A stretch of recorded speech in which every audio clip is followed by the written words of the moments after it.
a lição 103. Para lidos, aqueles espíritos que já guardam no coração algum tipo de sentimento superior, aqueles que já sabem amar, doar-se, ou os que já são capazes de renunciar ou de envolver-se em vibrações de extremo apoio a um filho ou a alguém. E com essa bela mensagem, nós vamos dar início à nossa leitura dos nossos avisos. E caso alguém queira alguma explicação, é só buscar as secretarias para que possam ter maiores informações. Na nossa casa, no andar térreo, existe um trabalho que se chama Irradiação e Prece. E esse trabalho é feito com o nome que a gente coloca lá. Então, a gente pede para quem for colocar o nome, colocar somente uma vez por mês na irradiação ou na prece. E caso alguém tenha, ou saiba, que alguém desencarnou por suicídio, colocar no papelzinho, onde é o nome da prece, colocar a palavra suicídio. E na irradiação, caso o nosso ente querido, alguém que a gente conheça, tenha tentado suicídio ou tenha pensamento suicídio, a gente também colocar, sinalizar, porque na nossa casa é feito um trabalho voltado para o suicídio. Nós temos também o atendimento fraterno na nossa casa. Ao final da reunião pública, dirigir-se ao diretor da mesa, que ele vai estar indicando o médium indicado para fazer o trabalho, que são médios autorizados para o trabalho do atendimento fraterno. Nós, no momento, estamos precisando de alimentos não perecíveis para a confecção de cestas básicas. Quem quiser ajudar, deixar os itens na caixa grande no andar térreo. Agradecemos desde já a colaboração. Lembrando também que na nossa casa, todos aqueles que chegam pela primeira vez, que todas as reuniões públicas temos a evangelização infantil. E nas reuniões de quarta à noite e sábado à tarde, temos a evangelização infanto-juvenil. E também no segundo e no quarto sábado de manhã, também temos a evangelização juvenil. Traga os seus jovens, suas crianças, para que eles possam relembrar os ensinamentos de Jesus à luz da doutrina espírita. E agora é um convite muito importante para os médiuns da nossa casa e os trabalhadores da evangelização. O GAI, Grupo de Apoio à Evangelização do SEIC, convida a todos esses trabalhadores da nossa casa a 4ª mesa redonda sobre evangelização espírita. O tema o tema central do trabalho será o papel do evangelizador espírita na organização e formação moral e emocional das crianças e jovens. O evento ocorrerá no dia 20/10, das 9 às 13 horas, no Salão do SEIC.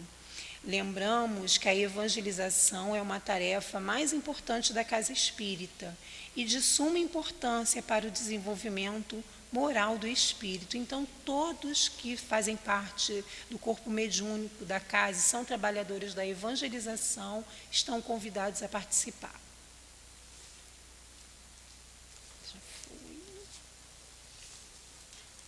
Pedimos aos frequentadores do SEIC que nas suas preces inclua a oração pelos nossos governantes, pelos governantes de todas as nações. Desta maneira, estaremos contribuindo com os bons espíritos na manutenção da paz do nosso planeta. Incluir também a prece pela obra da nossa casa que está sendo realizada aqui no SEIC. Pedimos também que na dependência do subsolo e salão não se use para alimentação, não fazer uso do aparelho celular. Pedimos que todos mantenham o modo vibracional para que não ocorra interrupções durante a palestra. Desde já, agradecemos a colaboração de todos.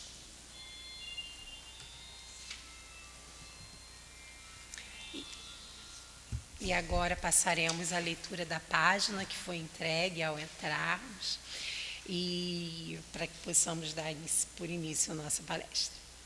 O título da nossa página: Ao Futuro com Kardec. Pela graça infinita de Deus, paz. Baltazar, pela graça de Deus. Todos ouvimos falar no estudo da lei dos destinos. Falar sobre o nosso destino equivale a pensar no futuro, pensar na educação da alma, pensar no esforço que precisamos fazer para alcançar as culminâncias espirituais.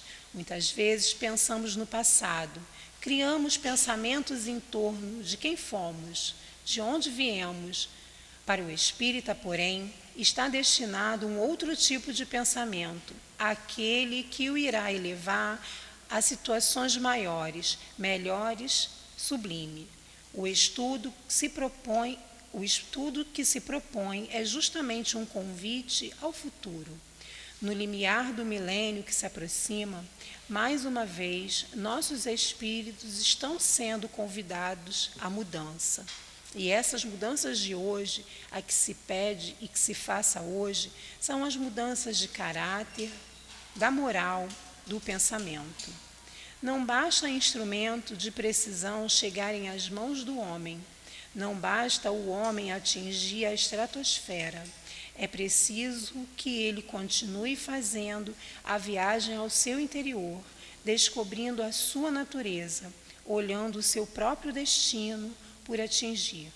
É preciso que vasculhe a própria natureza, esquadriando-a, descobrindo seus erros, comprometendo-se em corrigi-lo e atingir o oposto desses erros, as virtudes.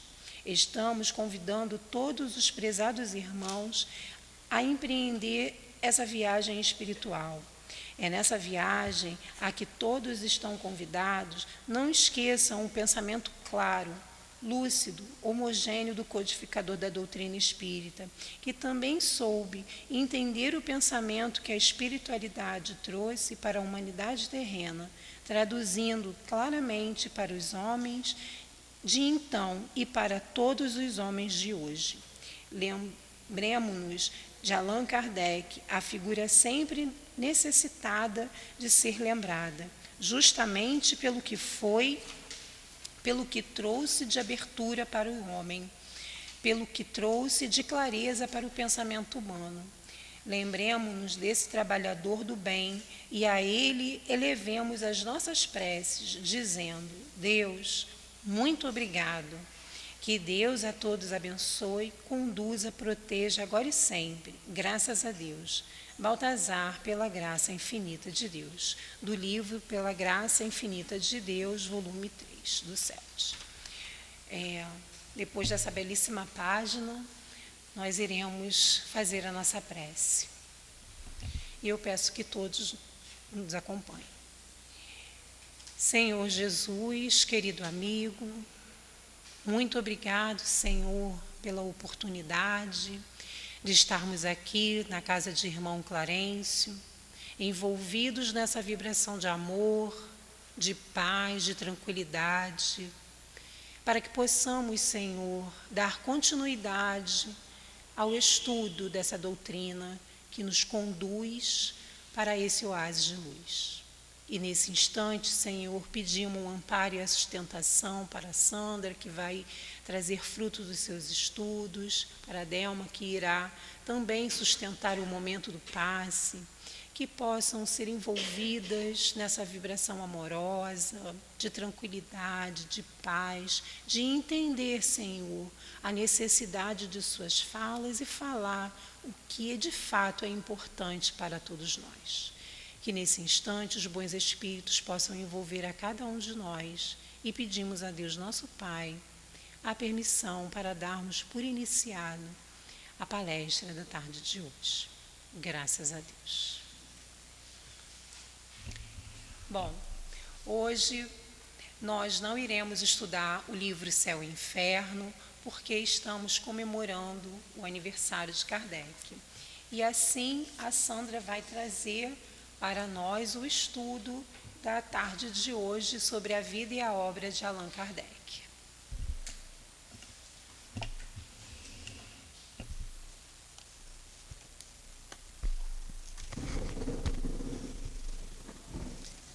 Boa tarde a todos.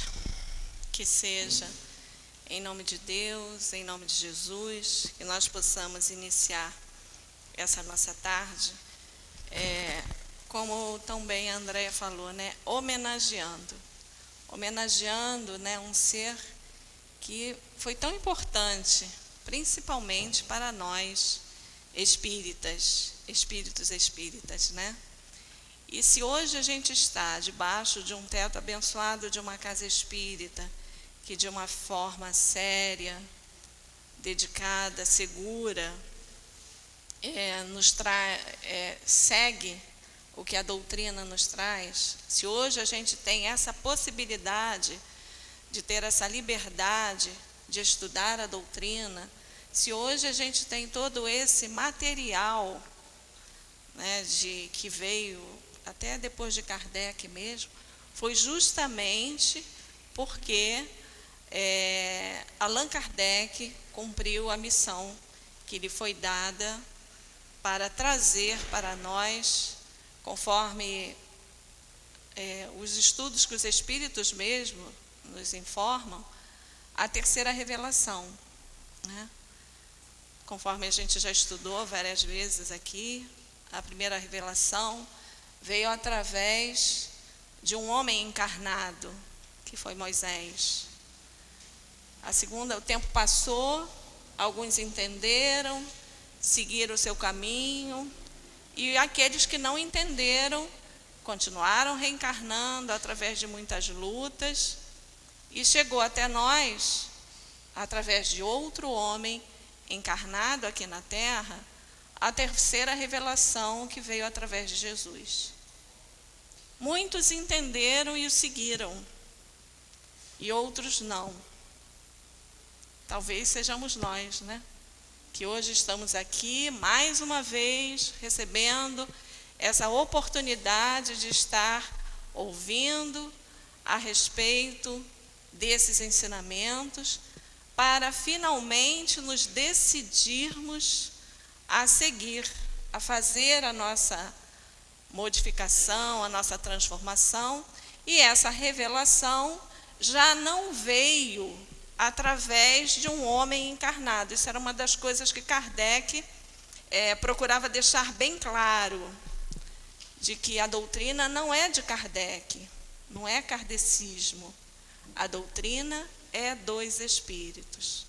Então, essa semana, né, mais especialmente na quinta-feira, no dia 3 de outubro, nós estaremos comemorando, né, os 215 anos do nascimento de Hippolyte Léon Denisard Rivail, né? Então, a gente, antes de entrar com Allan Kardec, vamos relembrar algumas coisas assim a respeito de Hippolyte Léon Denisard Rivail, esse ser que encarnou numa família, né, respeitada, uma família ligada à advocacia, à magistratura, e desde muito cedo, Hippolyte, né, estudioso, preocupado sempre com a instrução, com a educação, fez os seus estudos em Verdun, na Suíça,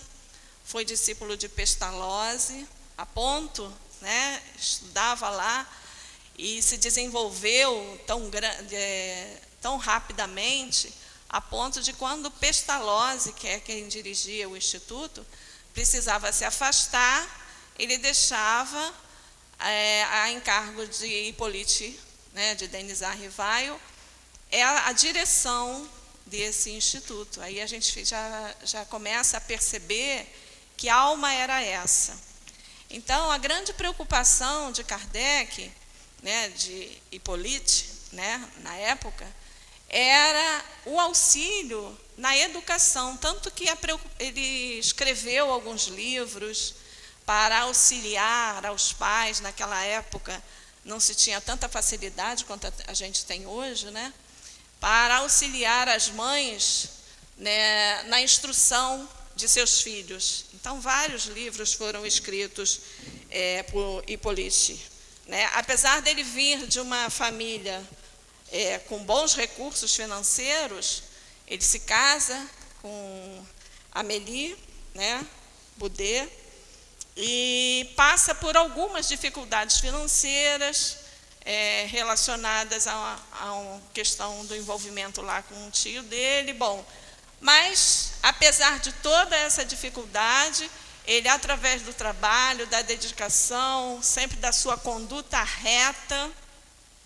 ele supera essas dificuldades e chega, né, o ano de 1854 a 1856, então Kardec tinha 50 anos.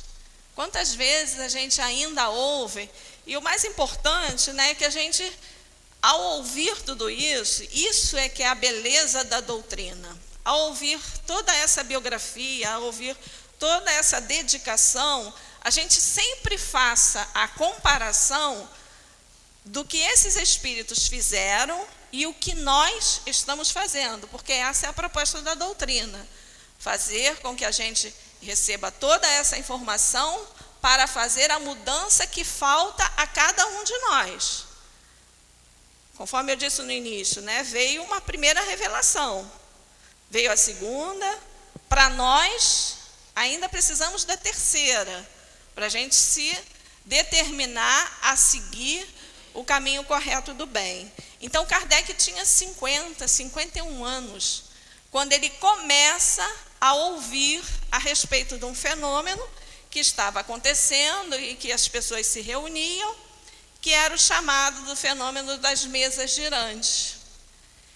E o primeiro convite que ele recebe de um amigo que era uma pessoa assim muito entusiasmada, e aí ele acha, como Kardec sempre foi um homem assim, muito inteligente, muito observador, e aí dizem para ele que uma mesa se movimentava e falava.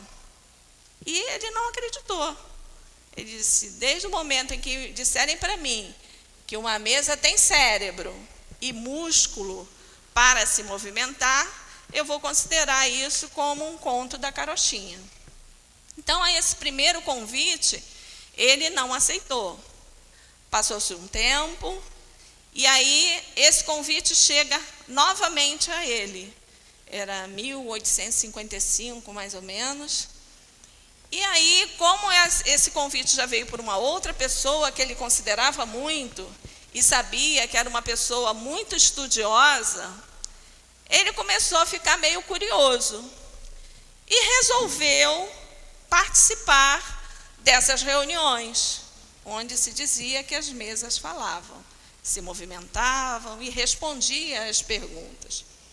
E quando Kardec vai pela primeira vez assistir essa reunião, como bom observador, ele começa a perceber que por trás dessa movimentação, daquilo que as pessoas diziam que era a mesa que estava falando, havia algo além daquela movimentação material. Havia uma inteligência ali por trás, porque as perguntas que eram feitas, as respostas tinham lógica, tinha uma inteligência. E aí, naquela época, eu costumo dizer que talvez ali tenha sido a primeira pergunta que Kardec tenha feito aos espíritos, né? Que até então, ninguém tinha parado para prestar atenção. Quem são vocês?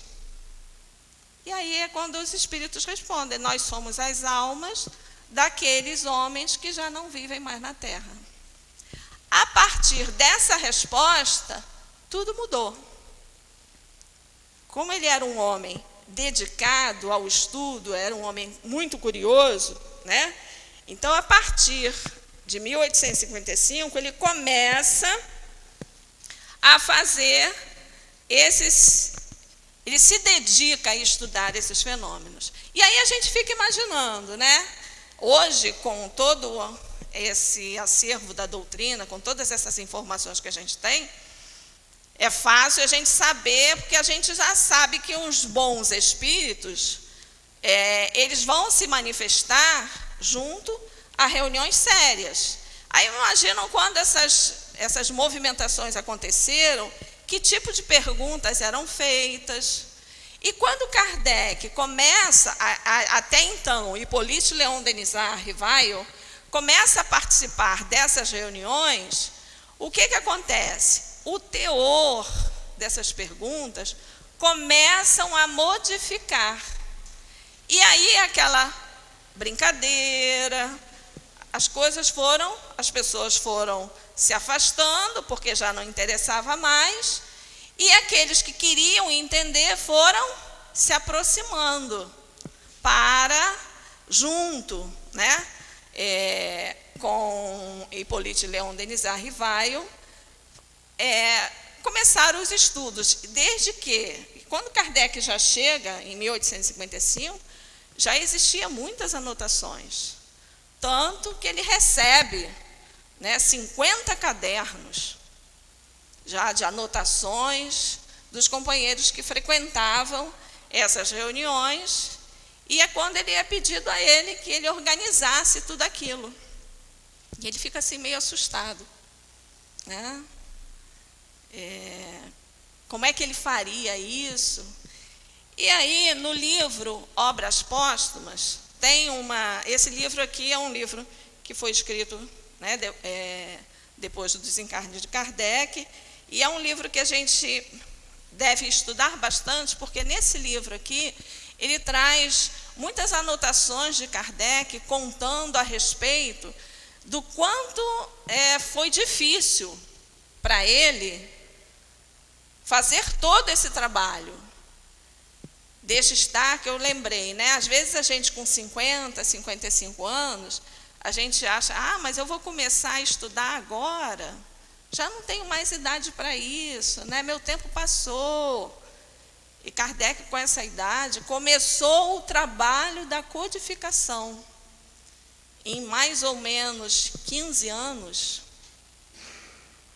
ele codificou toda essa doutrina que hoje a gente tem nas nossas mãos e que é tão importante.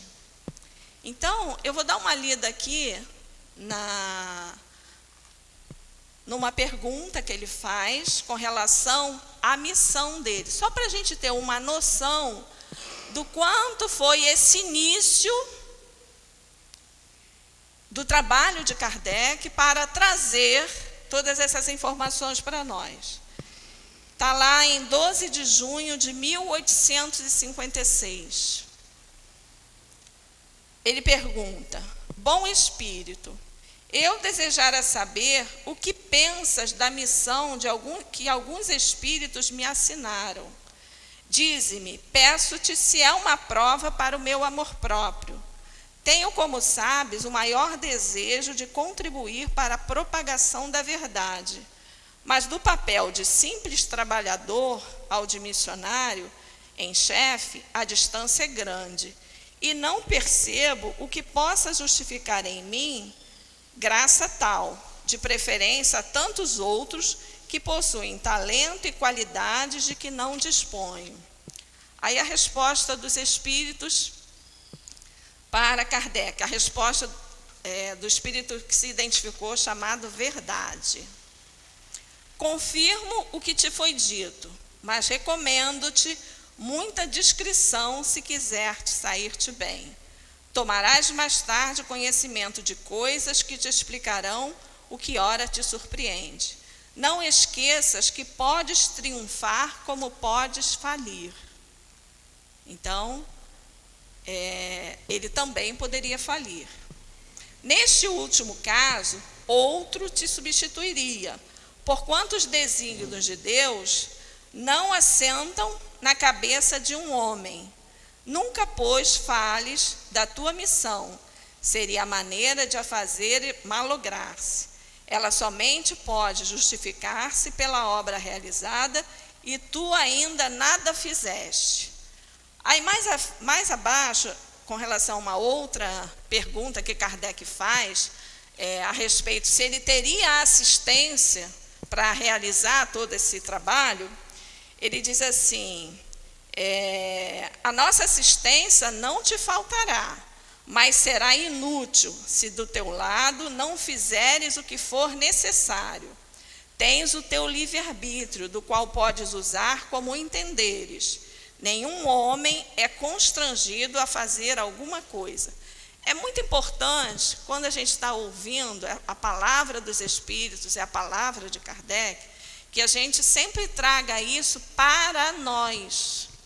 Porque a gente fala dos missionários, a gente fala da tarefa grandiosa desses Espíritos, mas esquece que cada um de nós, que está aqui, que está lá fora, seja onde estiver, tem a sua própria tarefa, tem a sua missão também. Aí Kardec pergunta, né, que causas poderiam determinar se ele falir. Aí é uma resposta muito importante dos Espíritos que diz assim: a missão dos reformadores é prenhe de escolhos e perigos. Previno-te de que é rude a tua, porquanto se trata de abalar e transformar o mundo inteiro. Não suponhas que te basta publicar 1 livro, 2 livros, 10 livros, para em seguida ficares tranquilamente em casa. Tens que expor a tua pessoa, suscitará contra ti ódios terríveis, inimigos encarniçados se conjugarão para a tua perda, ver-te-á abraços com a malevolência, com a calúnia, com a traição mesma dos que te parecem os mais dedicados. As tuas melhores instruções serão desprezadas e falseadas, por mais de uma vez sucumbirá sob o peso da fadiga. Numa palavra, terás de sustentar uma luta quase contínua, com sacrifício do teu repouso. Faz-se mister, primeiramente, para agradar a Deus, humildade, modéstia e desinteresse, visto que ele abate os orgulhosos, os presunçosos e os ambiciosos. Para lutar contra os homens, são indispensáveis coragem, perseverança e inabalável firmeza. Também são de necessidade prudência e tato, a fim de conduzir as coisas de modo conveniente e não lhes comprometer o êxito com palavras ou medidas intempestivas. E aí, mais adiante, ele vai colocar que tudo isso, e tem uma notinha de Kardec, ele coloca que tudo isso realmente aconteceu. Ele diz que ele escreveu essa nota em 1857, ou seja, 10 anos depois. E ali ele colocou que tudo isso que os Espíritos falaram para ele realmente aconteceu. E aí tem aqui, assim que ele recebe essa informação, ele faz quase que é um depoimento aqui, mas é quase que uma prece, que serve também para nós. Ele diz assim: Senhor, vamos começar pelo início. Espírito de verdade, agradeço os teus sábios conselhos, aceito tudo, sem restrição e sem ideia preconcebida. Senhor, pois que te dignaste lançar os olhos sobre mim para cumprimento dos teus desígnios, faça-se a tua vontade.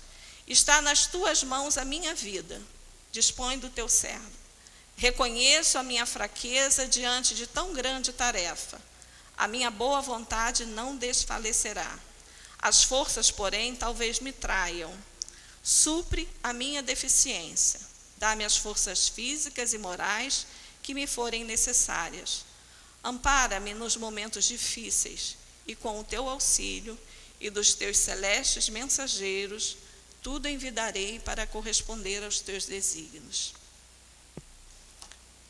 Diante do que esse companheiro traz para todos nós.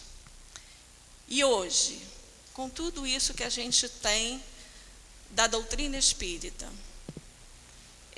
qual é o sentimento que bate no nosso coração nesse momento em que, conforme a Andréia falou no início, iremos iniciar uma semana de comemoração pelo aniversário de Allan Kardec?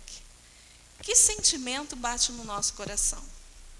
É só a gente pensar, né? Nós, vamos primeiro falar para aqueles que já têm um mínimo que seja, mas um conhecimento da doutrina.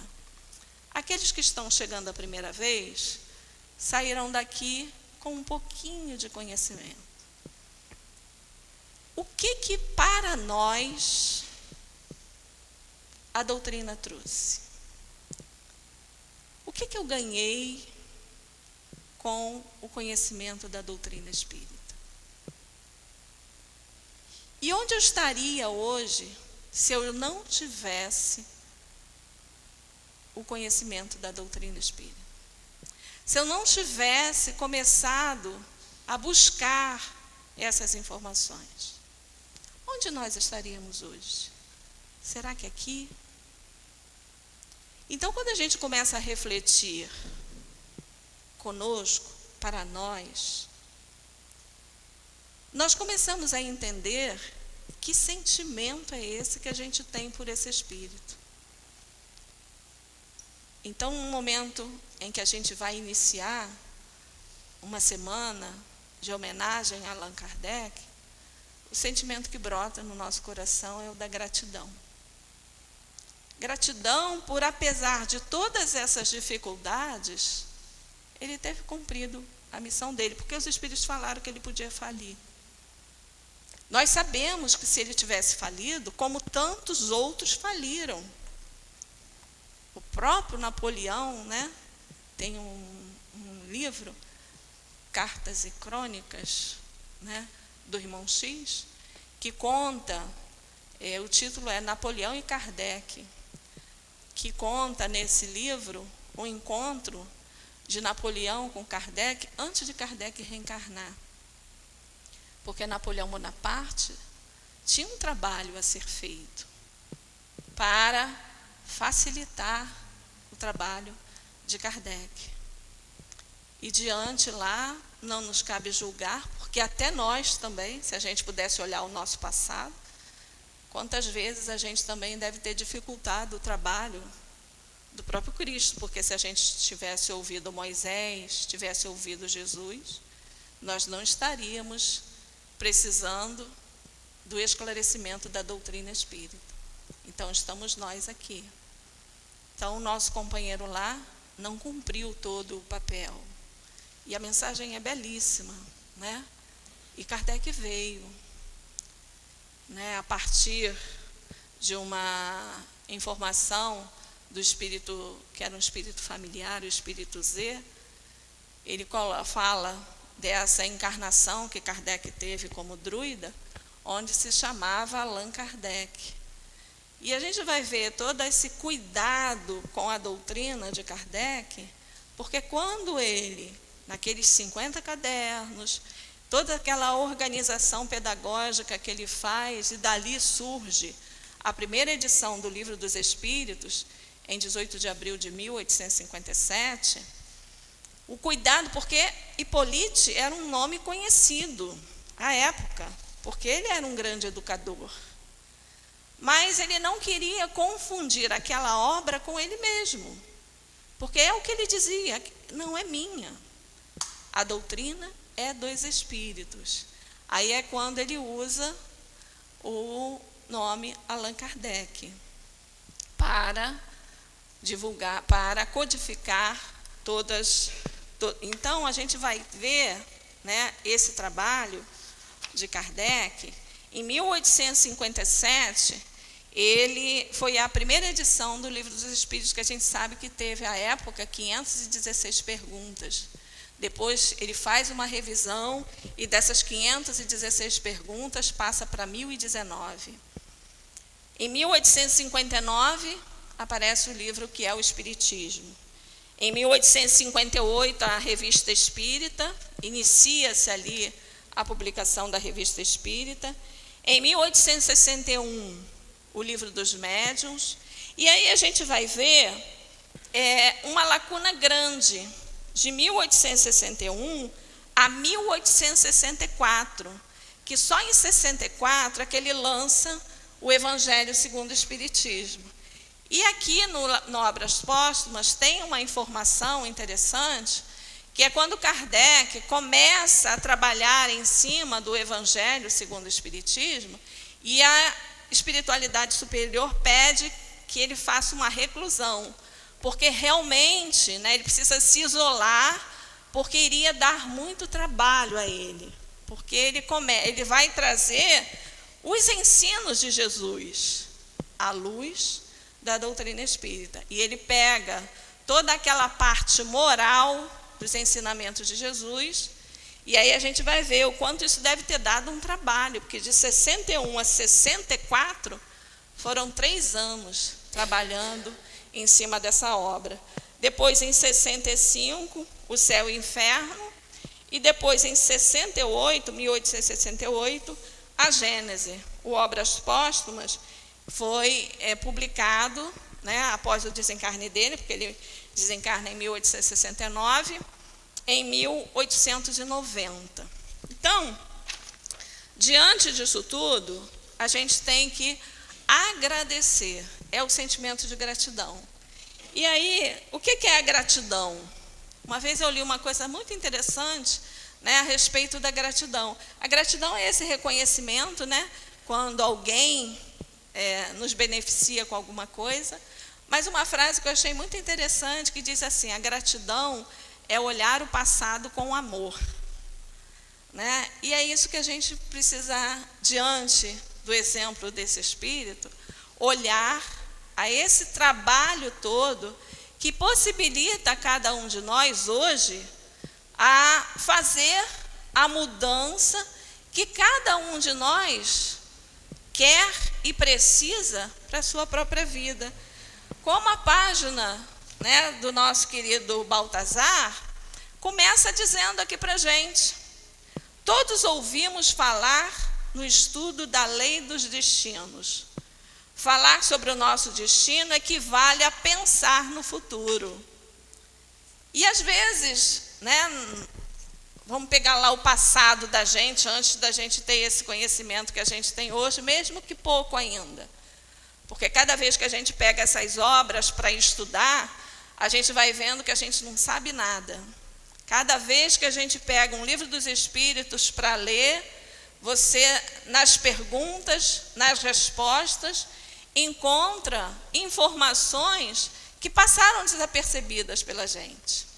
Quanto mais maturidade, quanto mais amadurecimento a gente vai tendo, mais conhecimento para usar no outro, não, em nós próprios. Porque a grande tarefa da doutrina é esse. Hoje, quando a gente fala de futuro, antigamente a gente falava de futuro, falava-se 20 anos, quando eu ficar velha, né, quando eu ficar lá, né, quando eu era mais jovem, né, dizia assim, ano 2000, gente, a gente já vai para 2020, né, 2020, e a gente está aqui. Aí vamos cada um de nós avaliar o que a gente já mudou nesse tempo, o que a gente já melhorou.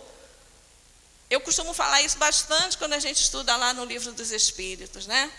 A gente não está estudando doutrina, ou a gente não vem só para a reunião pública para receber o passe, a informação. A gente vem para receber tudo isso, mas ao sairmos daqui, uma determinação maior de sermos pessoas melhores. É para isso que a doutrina chegou, para nos auxiliar na nossa transformação moral. O que o Evangelho nos diz? Reconhece-se o verdadeiro espírita pela sua transformação moral. Se ele parasse aí, a gente estava ferrado, né? Só que ele é misericordioso, aí ele vai adiante. E pelos esforços que faz para domar as suas más inclinações. A grande maioria de nós está em domar, porque a gente ainda cai, a gente ainda erra. Mas o mais importante, porque às vezes também eu vejo as pessoas assim muito aflitas, mas como é que eu caí nisso de novo? É natural. Ainda não somos espíritos perfeitos. Só espírito perfeito é que não vai errar mais. Espírito imperfeito, bom espírito, às vezes se equivoca, não é? Os espíritos não falaram para Kardec que ele poderia falir? Então, só o espírito perfeito é que não erra. Então, é natural. Sabe qual é o melhor disso tudo? É que hoje isso incomoda a gente. Hoje a gente não aplaude mais. Hoje o pensamento negativo, embora a gente ainda tenha, mas tem hora que a gente para, caramba, eu não posso pensar assim.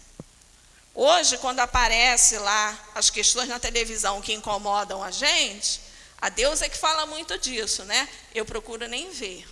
Eu saio de perto para não vibrar, porque senão eu estou me tornando igual. E a proposta da doutrina é fazer da gente uma pessoa melhor. Esse foi o grande trabalho de Kardec. Colocar a gente para pensar. Ele vai falar, eu até anotei aqui, porque eu sempre esqueço quando ele fala da fé, né? Que a fé, está aqui no Evangelho, não há fé inquebrantável, senão aquela que pode encarar frente a frente a razão em todas as épocas da humanidade. Ele coloca isso aqui logo no início do Livro dos Espíritos. Então, por isso que a gente fala que Kardec veio ensinar a gente, ou alertar para a gente, ou fazer a gente entender que a fé é raciocinada. Eu sempre falo, né, com relação a um dos ensinamentos que a gente aprende no Evangelho, que tem um item lá que fala de obediência e resignação. Esses bons espíritos vieram nos ensinar, vieram exemplificar. Ele não só falou, Kardec foi um discípulo fiel de Jesus. Ele não só falou, ele exemplificou. E a gente, quando começa a pensar em obedecer e ser resignado, eu costumo dizer que a resignação para a gente ainda é muito complicada, porque a gente ainda questiona muito. Obedecer, até às vezes por imposição, a gente obedece. Mas a resignação verdadeira vem justamente desse entendimento. Porque só é resignado aquele que entende que tudo na vida da gente tem uma finalidade. Até ainda há pouco a gente estava conversando, né? A companheira falou assim, estou como Deus quer. Eu disse, então tá bem. Não é? Porque se a gente está como Deus quer, e Deus quer o quê? O melhor para a gente. Se Ele quer o melhor, a gente está. Então vamos entender por que não está melhor. É porque a gente precisa aprender alguma coisa. Tudo aquilo que a gente não aprende se repete na nossa vida. Se a gente não é missionário, as coisas vão se repetir. Não é assim na escola? Não aprendeu, vai repetir a série. Não aprendeu, vai repetir. A vida também é assim. Tudo aquilo que a gente não aprende vai se repetir na nossa vida. Porque a gente precisa sair dessa encarnação um pouco melhor, né?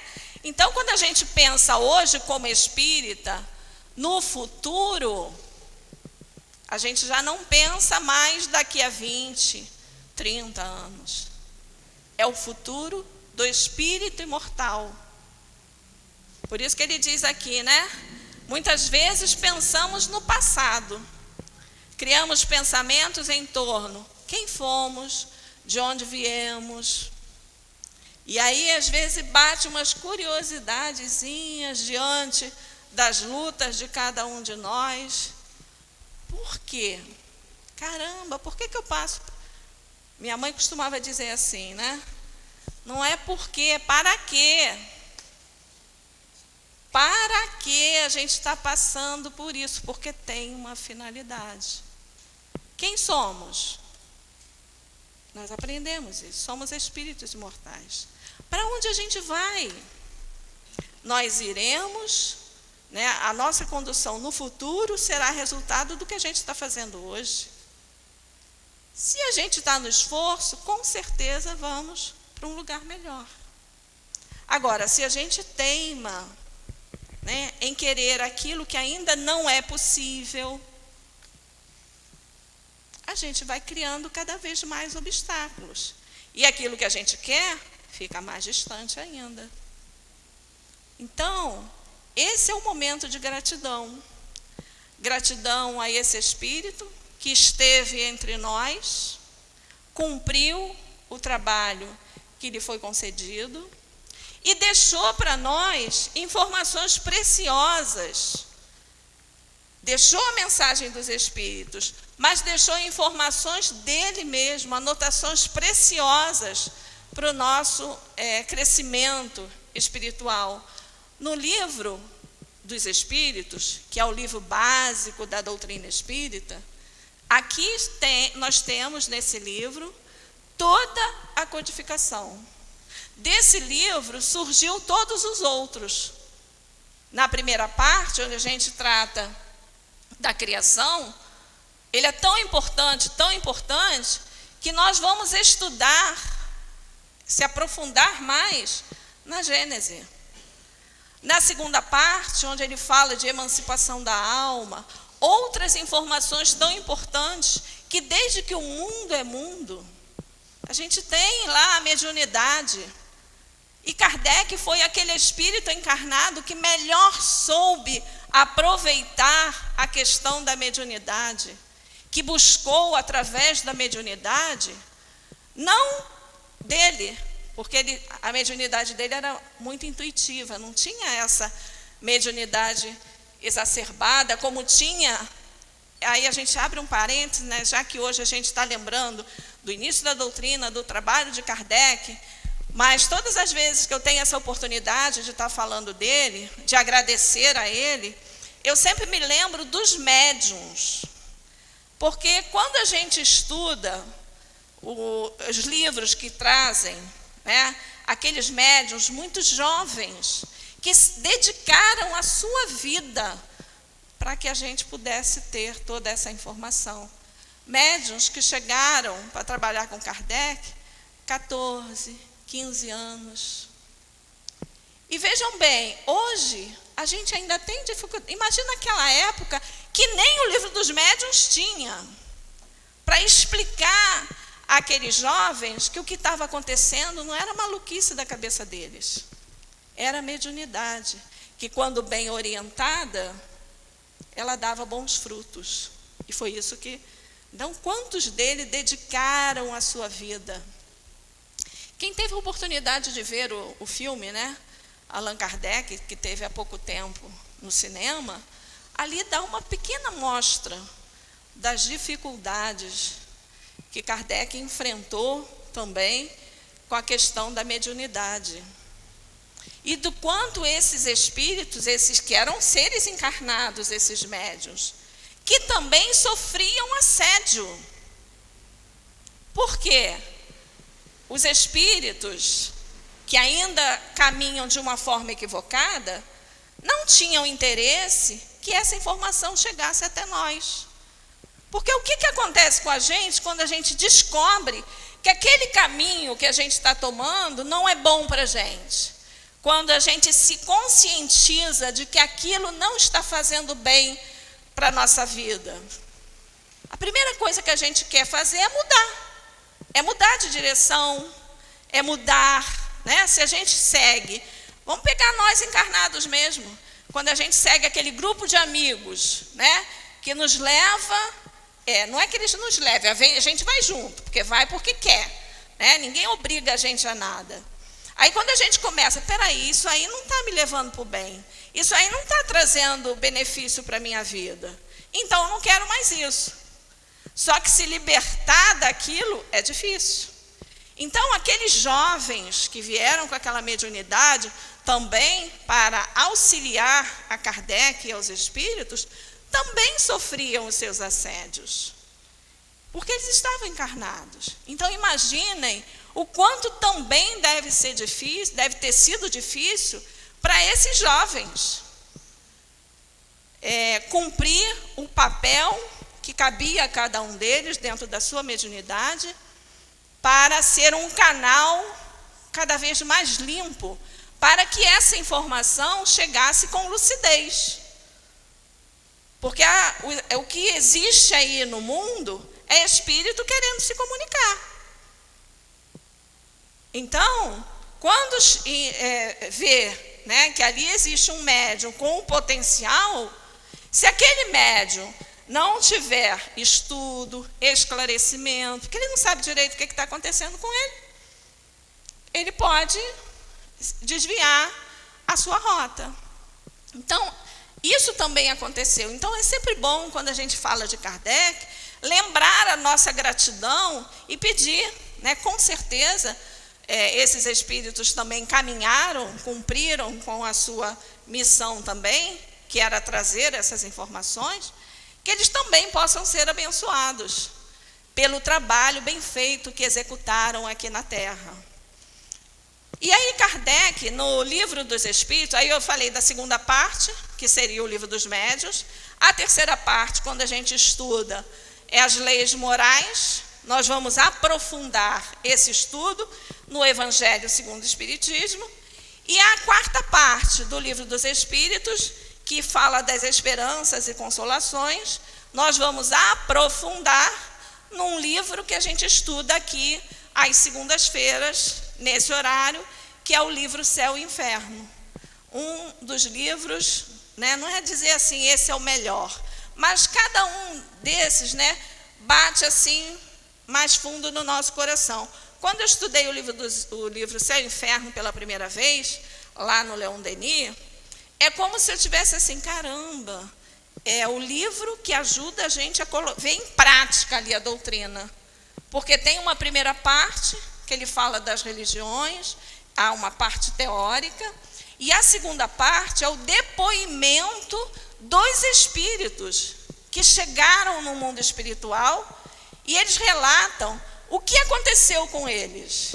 E a nossa grande dúvida, o que vai acontecer quando a gente voltar para casa? Porque daqui um pouco a gente volta para casa. Isso é a única coisa que a gente não foge, não é? A gente pode fugir de qualquer coisa, menos do momento do desencarne. E o que a gente vai encontrar lá? E esse livro, Céu e Inferno, eu acho que a gente já está na parte de estudar os depoimentos, né? Tem vários depoimentos ali. É um livro muito importante da gente estudar, porque vai ajudar a gente nesse trabalho que a gente está hoje de modificação, de transformação. Porque esse é o objetivo de estudar a doutrina espírita, sermos espíritos melhores.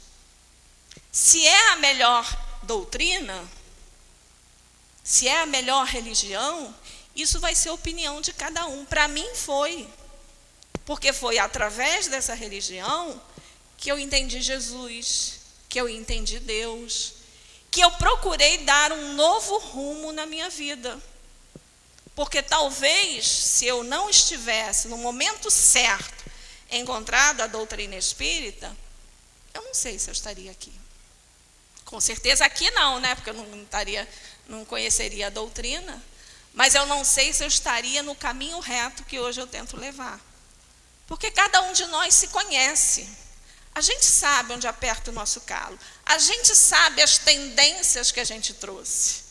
E o estudo da doutrina é importante nisso. Quantos de nós chegamos à casa espírita, não pelo conhecimento, mas para receber o consolo, através da perda de um ente querido, através de uma doença, através da questão da mediunidade. E outros chegamos buscando realmente o conhecimento, a curiosidade. Na conclusão do Livro dos Espíritos, Kardec coloca isso, que existem 3 momentos da doutrina na nossa vida. Primeiro é a curiosidade, depois o estudo, e depois um outro momento que é quando a doutrina sai de nós. É quando a gente resolve colocar a mão na massa. E se hoje a gente tem essa possibilidade, foi porque esses espíritos que eu estava falando aqui, os médiuns e Kardec, fizeram a parte que lhe cabia. Se eles não tivessem feito, com certeza, porque o que é de Deus, ninguém impede. Aconteceria, mas iria demorar mais. Então hoje, né, nós estamos num teto abençoado, estudando doutrina, e com todas as possibilidades, a Andréia falou ali no início da palestra, quando ela estava dirigindo, dos diversos trabalhos e estudos que a casa proporciona. Hoje, graças a Deus, a gente tem vários horários. Há 24 anos atrás, a gente só tinha as quinta-feira, 5 horas da tarde. Hoje a gente está aberto quase que de domingo a domingo, com oportunidades para a gente vir estudar. Então, o aparecimento da doutrina veio trazer esclarecimento. Quantas pessoas desistiram do suicídio por conta da doutrina? Hoje eu estava me lembrando, né, de uma informação que há um tempo atrás, quando a gente tinha aula com o seu Altivo, que era o presidente do Centro Espírita Leon Denis, de onde a gente veio de lá e fundou aqui o Clarencio, ele contava nas aulas dele. Ele disse que uma vez ele estava fazendo atendimento fraterno, e aí veio uma senhora, que era uma conhecida dele, veio, abraçou, falou com ele, tudo, e conversando assim, parecia que ela estava bem. Aí o doutor Erma apareceu para ele e disse assim: dá a ela o livro Memórias de um Suicida. E aí o Altivo pensou assim: caramba, mas ela está tão bem aqui falando, como é que eu vou mandar ela ler esse livro? E aí o Espírito dá a ela o livro Memórias de um Suicida. E aí ele disse que sempre foi muito obediente, mandou que alguém fosse lá na livraria, pegasse o livro, e aí ele presenteou a ela com esse livro. Ela foi embora, demorou um tempo, 15, 20 dias, ela retornou, e aí foi agradecer a ele, porque naquele dia ela tinha ido lá se despedir dele, porque ela ia se suicidar. Então, uma vez teve uma mensagem do próprio Altivo aqui na casa, através do Joaquim, numa mensagem falando do aniversário da casa, e ele relembrava isso, né, para que a gente se fortalecesse no estudo, no trabalho, no bem, porque essa casa estava aberta para atender esses necessitados. E ele, na mensagem, né, ele diz assim: quantas desilusões, né, quantos aflitos que foram acolhidos, e quantas pessoas, né, que foram impedidas de cometer o suicídio. E hoje a gente tem, graças a Deus, um trabalho aqui na casa, que é o trabalho, né, que a gente chama de irradiação da valorização da vida. Quando a gente pede, né, coloca o nome, esses nomes são encaminhados para esse trabalho que é feito às segundas-feiras, de prece e irradiação para esses nossos irmãos que pensaram ou que já tentaram o suicídio. Então vejam que trabalho grandioso em benefício da humanidade, porque isso foi dito a Kardec, né? A gente pensa que vai dar, né? Mas que ele ficasse firme, porque ele também tem momentos lá de desistir, principalmente no Alto de Fé de Barcelona. No filme, né, quem viu o filme, é muito interessante, né, que mostra que ele adormece num momento lá, e ele, em desdobramento, ele vê as obras serem queimadas lá em Barcelona. E aquilo foi um dos momentos em que entristeceu Kardec. Ele fica muito triste, chega a ficar até meio abalado, com a queima daqueles livros. Aí é quando a espiritualidade fala a ele que se ele tivesse fé, se reanimasse, que o que acontece quando alguém diz assim para a gente: não mexe nisso aqui não, que isso aqui está proibido, tá? Aí que todo mundo dizia, queimou porque não era para ninguém. Aí todo mundo quis saber o que era aquilo. Aí o que era para abafar, divulgou cada vez mais a doutrina, né? Aí lá, queimam-se os livros, mas a ideia, se tiver que escrever, escreve tudo de novo, porque a ideia ninguém queima, né? Então, diante disso tudo, a gente tem que agradecer. Se vocês tiverem a oportunidade, leiam, né, uma anotação de Kardec, que está na conclusão do Livro dos Espíritos, na conclusão 5, que ele coloca aqui que existe um meio, né, de criticar a doutrina, porque ele recebe muitas críticas. Ele diz: me prove uma doutrina que traga mais consolo, mais conforto e mais certeza do que a doutrina nos trouxe. E é isso que fez a gente ficar, não foi? Essa certeza, esse consolo que a doutrina nos traz.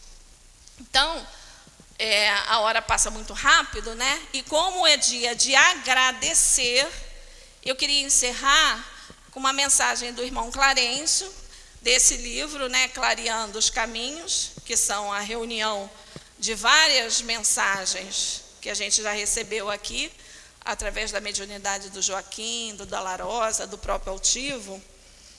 E essa mensagem foi dada num dia realmente onde a gente estava comemorando o nascimento de Kardec.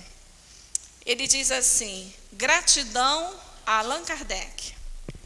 Nesse momento, recordamos mais uma vez, buscando nas lembranças arquivadas no fundo da alma, os grandes benefícios que todos temos recebido através do tempo.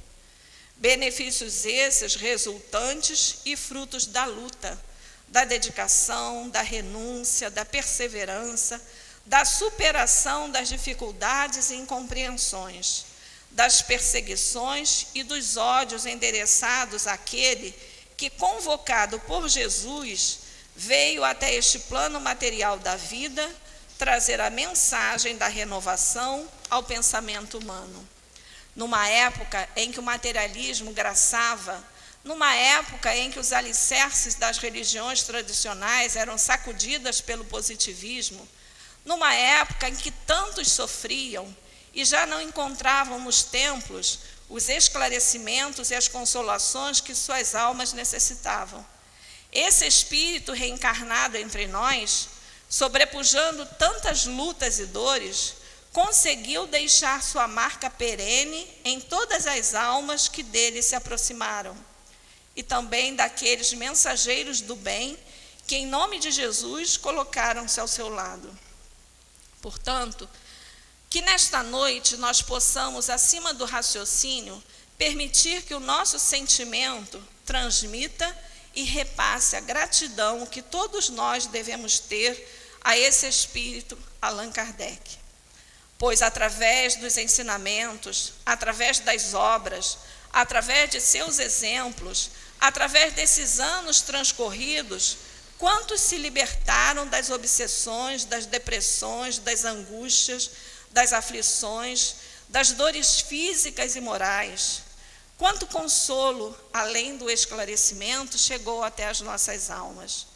Ó alma de escola, ó Espírito superior, ó discípulo do Cristo, recebe junto ao teu coração as nossas preces, traduzindo esse eterno sentimento de gratidão por tudo que nos deste, por toda a renúncia, por toda a dedicação à verdade das leis eternas de Deus.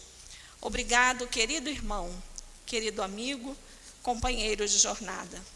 Que o Senhor te envolva nas vibrações do bem e que possas continuar encorajando-nos, os teus seguidores, encarnados e desencarnados, a continuarmos firmes na busca da melhoria espiritual, na transformação de nossas almas imortais que somos, em plenamente transformadas à luz do ensinamento da doutrina, abençoada dos Espíritos do Senhor. que a paz que emana do alto sobre todos nós mergulhe profundamente em nossas almas, renovando-nos as forças, encorajando-nos nas lutas, na superação das dificuldades, das dores que muitas vezes nos atormentam. Que a fé e a esperança, oriundas dessas lições abençoadas que esse insigne Espírito nos trouxe, possam permanecer como luzeiros junto a cada um de nós, iluminando-nos os caminhos que teremos que percorrer para chegarmos à perfeição espiritual. Muita paz aos corações aqui reunidos. Que o Senhor nos abençoe, nos sustentando os bons propósitos nessa busca da melhoria espiritual, na superação das dificuldades, na compreensão do aprendizado que todos podemos tirar das dores que atravessarmos na existência terrena. Deste irmão Clarence. Foi uma mensagem psicofone recebida através do Joaquim no dia 29 de setembro de 2010. Então, o que a gente tem a dizer, obrigado, Kardec, né? E que a gente continue se beneficiando com todas essas informações, mas que a gente se determine a viver esses ensinamentos. Muita paz.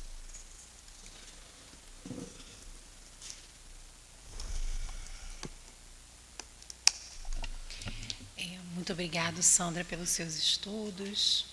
E agora, meus irmãos, passaremos à segunda parte da nossa reunião, com a leitura do Evangelho segundo o Espiritismo, o capítulo 11, Amar ao próximo como a si mesmo, o item 13, a fé e a caridade. Meus queridos filhos, recentemente eu vos disse que a caridade sem a fé não é suficiente para manter entre os homens uma ordem social capaz de torná-los felizes. Eu devia dizer que a caridade é impossível sem a fé. Na verdade, podereis encontrar impulsos generosos, mesmo em uma pessoa que não tenha religião. Mas essa caridade austera, que só se exerce pela abnegação, pelo sacrifício constante de todo interesse egoísta, somente a fé poderá inspirá-la, porque é ela quem nos faz carregar a cruz dessa vida com coragem e perseverança. Sim, meus filhos, é inútil que o homem desejoso de prazer queira se iludir quanto ao seu destino na terra, afirmando que lhe é permitido ocupar-se apenas da sua felicidade. É certo que Deus nos cria para sermos felizes na eternidade. Portanto, a vida terrestre deve servir unicamente para o nosso aperfeiçoamento moral, que se conquista mais facilmente com a ajuda dos órgãos físicos e da vida e do mundo material. Sem considerar as vicissitudes comuns da vida, a diversidade dos vossos gostos, das tendências e das necessidades, são também um meio de vos aperfeiçoardes, exercitando-vos na caridade, porquanto só à custa de concessão e de sacrifício mútuos podereis manter a harmonia entre elementos tão diferentes. Tendes razão, entretanto, afirmando que a felicidade está destinada ao homem na terra, se vos a procurardes no bem e nos prazeres materiais. A história da caridade fala dos mártires que foram com alegria para o suplício. Atualmente, na vossa sociedade, não é preciso o holocausto do martírio, nem o sacrifício da vida para ser cristão, mas única e simplesmente o sacrifício do vosso egoísmo, do vosso orgulho e da vossa vaidade. Se a caridade vos inspira e se a fé vos sustentar, sereis vencedores. O Espírito Protetor, Cracóvia, 1861. E agora, meus irmãos, pedimos aos médiuns que tomem seus lugares.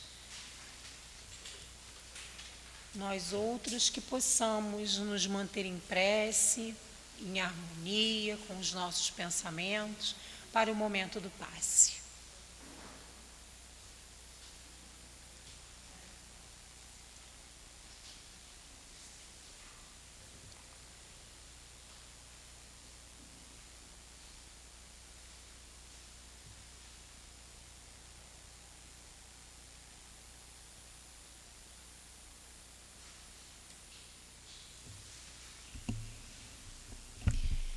meus irmãos, mais uma vez que possamos unir os nossos pensamentos. Senhor Jesus, querido amigo, mais uma vez estamos nesse instante unindo os nossos pensamentos e vibrando, Senhor, para que possamos cada vez mais nos aproximarmos desses espíritos amigos que bondosamente se encontram entre nós para o momento do passe. Que possamos receber vibrações amorosas, para que possamos tranquilizar os nossos pensamentos e sentimentos e agradecer a oportunidade desse convívio tão próximo. E assim pedimos a Deus nosso Pai a permissão para darmos por iniciado o momento do passe. Graças a Deus. Graças a Deus que nesse instante os nossos corações possam estar harmonizados, pacificados, para nós podermos assim recebermos as bênçãos do passe. Nós estamos estudando o capítulo 11, amar o próximo como a si mesmo, e no item 13 nós vamos falar sobre a fé e a caridade. E lembrando do nosso evangelho, que a verdadeira fé, ela proporciona a todos nós a perseverança, a energia e os recursos que permitem que nós possamos vencer os obstáculos, tanto os pequenos obstáculos materiais, quanto os grandes obstáculos morais, tanto nas pequenas como nas grandes coisas. A fé, ela nos dá essa perseverança, essa energia, essa sustentação para vencermos a luta. A fé sincera, a fé verdadeira, ela é sempre calma, ela também nos dá a paciência, ela nos faz aprender a saber esperar, ela dá a compreensão das coisas, que nós temos a certeza de que se nós seguirmos direitinho todas as leis de Deus, todas as nossas intuições boas, todos os ensinamentos de Jesus, nós vamos com certeza chegar ao nosso objetivo. A verdadeira fé, ela se alia à humildade. Aquele que a possui coloca sua confiança em Deus, porque sabe que, como simples instrumento da vontade divina, nada pode sem Deus. E é essa a razão pela qual os bons espíritos vêm sempre em nosso socorro nas nossas dificuldades, porque nós temos fé em Deus, a certeza de que somos sempre amparados pela providência divina, que em momento algum da nossa vida nós estamos descartados da ajuda de Deus. Então, o homem que tem fé, que confia em Deus, que reconhece as suas próprias limitações, ele acaba por compreender também as limitações do seu próximo.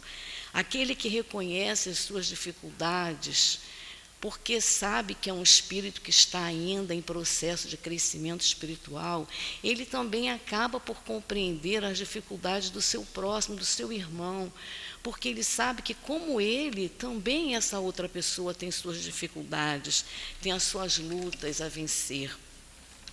Então, se ele tem problemas, ele compreende que seu irmão também os tem. Se ele precisa de compreensão e afeto, seu irmão também precisa. Então, como não ser caridoso? Como não precisar de atenção? Como não precisar de não compreender alguém? Não estar sempre dando apoio a alguém, se ele próprio precisa de apoio, de compreensão, de ternura, de atenção? Por que ele não vai fazer ao outro aquilo que ele gostaria que fizesse para ele? Então, quando nós agimos dessa forma, compreendendo as necessidades do nosso próximo, compreendendo as limitações do outro, compreendendo a sua necessidade de carinho, de amor, de compreensão, de afeto, quando a gente compreende as necessidades do outro, nesse momento em que nós nos propomos a ajudá-lo, nesse momento nós estamos praticando a verdadeira caridade. E ela só se pratica se você tem esse conhecimento da lei de Deus, se você tem essa fé em Deus, se você se entende como filho de Deus, imperfeito, lutando para vencer as suas próprias dificuldades. Você acaba por compreender também que o outro também tem as mesmas dificuldades e que luta para vencê-las. Então, a verdadeira caridade é essa, é quando você compreende que o outro é tão necessitado quanto você. E aí você se deixa de lado um pouco o teu egoísmo. É quando você não tem somente aquele impulso generoso, né, de fazer alguma coisa por alguém. Não, você faz pelo raciocínio, você faz porque você sabe que você também é um necessitado de ajuda, de apoio, de afeto. Então, essa é a verdadeira caridade. Então, só a fé que inspira essa qualidade, essa caridade. Então, nós dizemos muitas vezes que a felicidade não é desse mundo, mas aquele que procura a felicidade no bem e não somente nos prazeres materiais, esse é feliz. Aquele que sacrifica seu próprio egoísmo em função do seu irmão, do seu próximo, esse é feliz também. Aquele que procura vencer as suas dificuldades, entendendo as fragilidades, as necessidades, as limitações do outro, e procura compreender as necessidades desse outro, esse também é feliz. Então, aquele que pratica a verdadeira caridade é feliz. Então, nós vamos pedir sempre assim, né, que os bons espíritos nos inspirem para que nós possamos nos sustentar na fé, na confiança em Deus e no amor ao próximo, porque só assim nós seremos vencedores e caridosos. Que Jesus nos abençoe. Então, meus irmãos, após o término do nosso passe, só nos resta agradecer esses momentos que vivemos na casa de irmão Clarencio. Graças a Deus, Senhor. Muito obrigado pela oportunidade do estudo, do convívio sincero e tão próximo da espiritualidade amiga que esteve junto a nós todo esse tempo, Senhor, nos amparando, nos olhando bem de perto as nossas necessidades morais, para que eles possam, Senhor, nos ajudar no momento preciso. Muito obrigado pela oportunidade dessa casa abençoada, que nos permite, Senhor, desenvolver cada vez mais esse conhecimento doutrinário. Que nesse momento também possamos pedir pelos espíritos que já estão no plano espiritual, e que são os nossos entes queridos, espíritos sofredores, aqueles espíritos que desencarnaram de forma violenta, espíritos também que ninguém lembra, que possamos destinar nossos pensamentos e nossas vibrações amorosas a esses espíritos que já estão dando continuidade, Senhor, da sua vida de uma outra forma, sendo sustentado e amparado por essa espiritualidade amiga. Pedimos também pelos eventos da nossa casa, o evento que vai acontecer da mesa redonda, destinado aos médiuns e os evangelizadores da casa. Que toda a equipe que está organizando a tarefa, que possam receber cada vez mais uma vibração de sustentação desse trabalho que é tão importante para a nossa casa, trabalho voltado para as crianças e para os adolescentes, para que eles possam dar continuidade a essa doutrina maravilhosa, Senhor Jesus. Envolva também os nossos governantes de todas as nações, que eles recebam do plano espiritual, que eles consigam receber essas vibrações amorosas, as intuições certeiras, para que eles possam conduzir cada um dentro das suas condições, conduzir o seu país. E assim, Senhor, pedimos nesse instante a Deus nosso Pai a permissão para darmos por encerrado a reunião da tarde de hoje. Graças a Deus.